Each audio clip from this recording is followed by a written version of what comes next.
እስከ አሁን ድረስ እስከ ዛሬ ድረስ እስከ ትናንትና ማታ ድረስ ለገጠር ልጅ ያን ያህል ሙሉ ለሙሉ እሱ ነው ባልልም ቢያንስ ግማሽ ሰው አይደላችሁ? ሰው ናችሁ እኮ ሰው ናችሁ። ሰው እስከሆናችሁ ድረስ ብዙ ነገር ትጠራጠራላችሁ። ትናንትና ማታ ግን እኛ የምንፈልገው ከገጠር ልጅ የ30 ሰከንድ ቪዲዮ ነው። ትንሽዬ ቪዲዮ ነው የምንፈልገው። አይ ሀና ስትሞት ባይኔ አላየሁኝም፣ ነገር ግን በርተብዬ ብያለሁኝ። ውስጤ ሳያምንበት ነው ያንን ቪዲዮ ሰርቼ ለህዝብ የለቀኩት። ስለዚህ አሁንም ሀና እንዳልሞተች ውስጤ ይነግረኛል። አይ ዶንት ኖ ውስጤ ይነግረኛል አይባልም፣ ግን በቃ አላመነበትም ብለህ ቪዲዮ ስራልን ሲባል አልሰራም ማለት የገጠር ልጅ ያገር ልጅ በቃ ያገር ልጅ ማለት እኮ የግድ እኮ 1 ሳምንት 2 ሳምንት አብረን የመሆን ችግር የመሆን ግዴታ የለብንም ማለት እንዴ? እስኪ እናንተ ፍረዱ። እናንተ ብትሆኑ ምንድነው የምታደርጉት? እናንተ በገጠር ልጅ ቦታ ብትሆኑ ምንድነው የምታደርጉት? ሰላም እንዴት ናችሁ? ውድ ሀገሬ ልጆች በያላችሁበት ሰላማችሁ ይብዛልኝ። ሙሉዓለም ነኝ። ዛሬ ደግሞ ያው እንግዲህ ብዙ አሁን ላይ ሰራሃና እየተጨነቅን ያለነው ከኢትዮጵያ ውጭ ያለን ልጆች እንደሆን ብቻ ነው እያየው ያለሁት። ከኢትዮጵያ እኛ ጋር ዝናብ እየጣለ ነው። ከኢትዮጵያ ውጭ ያሉ እህቶቻችን ናቸው ለሃና ለእህታችን ዘብ እየቆሙ ያሉት። ከራሴ ጀምሮ እንቅልፋችንን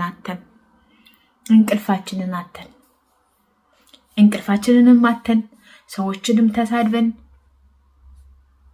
ከሰዎች ጋርም ተጣቅተን ሀና ትምጣ ችግር የለውም። ማንም እየተሰደበ ማንም እየተረገጠ ሀና ብትመጣ በኋላ ህዝቡ ወጥቶ ማንገስ ይችልበታል። የኢትዮጵያ ህዝብ ማዋረድም ይችልበታል፣ ማንገስም ይችልበታል። የኛ ሀገር ህዝብ ማለት ነው። ዛሬ የተሰማኝን ነገር ልበላችሁ እስኪ። አውቃለሁ ሊብ ላይም እየገባው የሚሰማኝን ስሜት እናገራለሁ። እኔ ሀናን አላውቃትም፣ ግን ኢትዮጵያዊ እህቴ ናት። እሷም ስደት ላይ እኔም ስደት ላይ፣ እሷ የቀመሰችውን ውሃ እኔ ቀምሻለሁ፣ አንተም ሁላችንም። እስከዛሬ ድረስ እኔ የገጠር ልጅ በጣም ነበር የሚያሳዝነኝ። ብዙዎቻችን አግተጫን ነው ሰምታችሁታል። እንዲህ ነው አላችሁ። በየቀኑ ሰይድ ወረባቦ ቤት ወይ ሳራ ቤት ወይ አንዱ ቤት ማታ ሊቭ ግቡ። እኔ እስከ 5 ሰዓት ነው እስከ 6 ሰዓት ነው ከጧቱ 5 ሰዓት ነው 4 ሰዓት ነው የምተኛው ማለት ነው። በየቀኑ ማለት ነው። ስልክ እንኳን አላወራም እኔ ማታ ከባሌ ጋር ማለሻችሁ ነገር በጣም ነው በቃ ሰላሃና ካለኝ ጉጉት ማለት ነው። ካለኝ ጉጉት ሀና እንድትመጣ ካለኝ ጉጉት እዚህ ጋር ማን ልክ ነው ማን ትክክል ነው ማን እንደዚህ ነው እያልኩ የራሴን ሐሳብ የተሰማኝን ስሜት ልተነፍስ ላወራ ብዬ ነው እንጂ ሁላችንም ውስጣችን ያውቀዋል። ብዙዎቹ የማን ነው ሰይድ ወረባቦን ይሰደባሉ፣ እንትናን ፎሎ ምናምን ይላል። ይሄ የፎሎ ጉዳይ የሰብስክራይብ ጉዳይ የቪው ጉዳይ አይደለም። ሁላችንም ለእህታችን ድምጥ ልንሆናት ይገባል። ከኛም አልፎ የሌሎች የአረቦች ዜጎች የየመን የሳውዲ አረቢያ በአረበኛ የሚናገሩ በጣም ብዙ በቋንቋ የሚናገሩ እህቶቻችን አሉ፣ ወንድሞቻችን አሉ። ግን ኢትዮጵያ ውስጥ ያሉ ዩቲዩበሮች ለምንድን ነው ለሀና ድምጥ የማይሆኑት? ለምን? በጣም የሚገርመኝ ነገር የሆነ ነገር ሲፈጠር ስደት ላይ ያሉ እህቶቻችን ስደት ላይ ያለ ነገር ሲፈጠር ስደት ላይ ያሉ ብቻ ናቸው ዘብ የሚቆሙት። ኢትዮጵያ ውስጥ ደግሞ ያሉት አንድም ቀን ከኢትዮጵያ ውስጥ ያሉ ዩቲዩበሮች አንድ ቀን ድምጥ አይሆኑም። ግን እኛ ነን ሰብስክራይብ፣ ላይክ፣ ሼር፣ ኮመንት እያሉ የምናሳድጋቸው። ከኢትዮጵያ ውጭ ያሉ እህቶቻችን የሆነ ነገር ሲያጋጥማቸው እስኪ አሁን እዩ ዩቲዩበሮች እንዳለ ኢትዮጵያ ውስጥ ያሉ ዩቲዩበሮች ግን የሚኖሩት የነሱን ቻናል የሚያሳድጉት ስደት ዓለም ላይ ያሉ እህቶቻችን ናቸው። አንድም ሰው ድምጽ የሆነ የለም።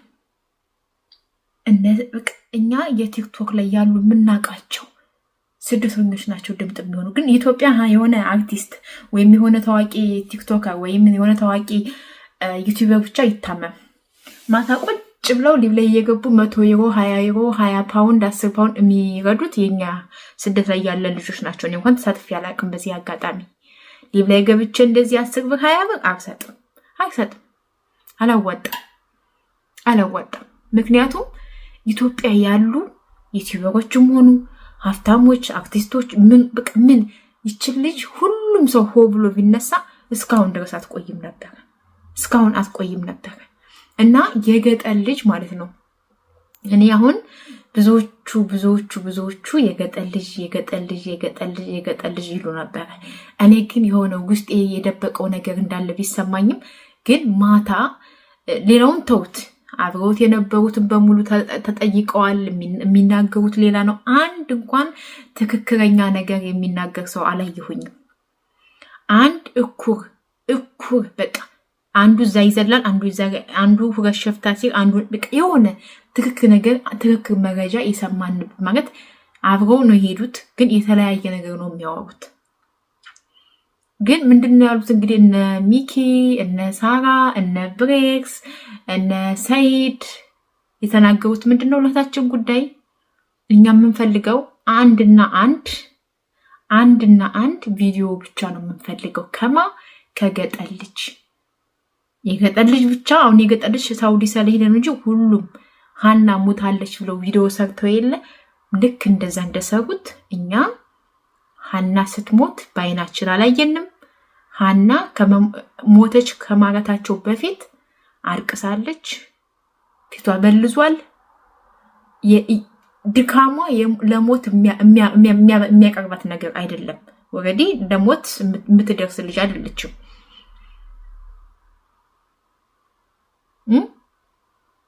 እና ሳናምንበት ነው ሞተች ሲሉን ሞተች ያልነው አላመንበትም። አሁን ግን እዛ ጋር በህይወት አይተናታል ያሉ ሰዎች ስላሉ ተጸጽተናል። አዎ እህታችን በህይወት አለች ስጡን ብሎ ቪዲዮ ስራልን ተባለ። በቃ ሳላምንበት ነው ቪዲዮውን የሰራሁት። ስትሞት ባይኔ አላየሁኝም። ይሄም ስተት ነው። ስለዚህ ደግሞ እዛ ያሉ ሰዎች ሀና እንዳለች አቀዋል። ለምን እዛ እኮ ያሉት እዚህ ጋር እኮ ከዚህ ወደዛ ሲሄዱ እኮ ነው ሀና ሙታለች ተብሎ ሚዲያ ላይ ሲያዩ፣ ከዛ ደግሞ በአካል ሲያዩት እንዴ እቺ ልጅ እኮ ሙታለች ተብላን ነበር እንዴ ብለው እኮ ነው የተናገሩት። ፈጣሪ ሲወዳት ቪዲዮ ስራ ሲባል አልሰራም አለ። እዛ በር የተባልኩት ነው እንጂ ደግሜ የምለው አልልም። እናንተ ይሄን ያህል እንዴ ምን ችግር አለ? እኔ ዋሽቼ ሀና መውጣት የምትችል ከሆነ ደላላዎች የራሳቸው ጉዳይ። በገን ከፍዬ ነው የመጣሁት። ስለዚህ የገጠር ልጅ ከደላላዎቹ ጋር የሆነ ነገር ከሌለው ይህን ቪዲዮ ለመስራት ምን ከበደው? ይሄ የኔ ጥያቄ ነው። ሁላችሁም አሁን ሳራን ሰይድ ወረባቦን ፎሎ እየለመኑ ነው ምናምን፣ በሷ እየነገዱ ነው። ይነግዱ እንኳን የማይነግዱትን ማለት ነው። ይነግዱ፣ ምን ችግር አለው እንዴ? መታለመችስ ከፎሎ ውጭ ከቲክቶክ ውጭ ታዲያ የት ወጥተው ነው የቦታ እንገናኝ ብለው ነው ሰራህታቸው የሚወያዩት? አልገባኝም። እግዚአብሔር አልገባኝም። እንዴ የት ካፌ ይገናኙ? ሀና ለመመካከል ፎሎ እንዳይደረጉ ካፌ ሜዳ ላይ ሄደው ይሰብሰቡ ማለት ነው። እኔ በጣም ነው የሚገርመኝ። እኛ ምቀኝነታችን እስከ ጥግ ድረስ ይሄ ያለ ነው። እኔም በብዙ ነገር ሳላየው በተለይ እኛ ስደት ያለን ልጆች እርስ በራሳችን እንደምንመቀኛ ያየሁት በዩቲዩብ ነው ያየሁት ማለት ነው።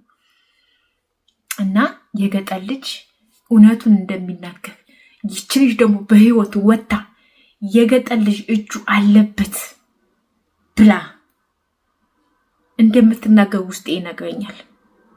እንደምትናገር ያውቃል ሁሉንም ነገር እንደምትል። ከዛ ውስጥ እኮ አንድ ሰው ወይም አንድ ወንድ እንደውም አንድ የራያ ልጅ መሲ የራያዋ ልጅ እንግዲህ ሀናን መንገድ ላይ አግኝታት ያወራቻት ከመሃራችሁ እንደው አንድ የገጠር ልጅ ቢያንስ እንኳን ሚስቴ ናት ቢል ማንም አያምነው ትንሽ ስለሆነ፣ ሌሎቹ ግን ሚስቴ ናት እህቴ ናት ማለት ይችሉ ነበር። ሌላውን ተውት። የእውነት ሀና ሙታለች ብለው ካመኑበት እኮ ተሰብስበው ሄደው የአንድ ሀገር ልጆች ናቸው። ለቤተሰብ እኮ ማግዳት ይችሉ ነበር። ለቤተሰብ መናገር ይችሉ ነበር። ማጥናናት የሚባል ነገር አለ። ነፍሴ ማር ሀና ሄዳለች በቃ አትመለስም ብለው የእውነት አምነውበት ቢሆን ኑሮ ሄዶ ያጥናኑ ነበር። ምክንያቱም አብራቸው የመጣች እህታቸው ነች። ከዛም አልፎ የአንድ ሀገር ልጆች ናቸው። ከዛም አልፎ ደግሞ ኢትዮጵያዊ ናት። የግዴታ እኮ የሆነ ሰው ለማዘን አንድ ቀን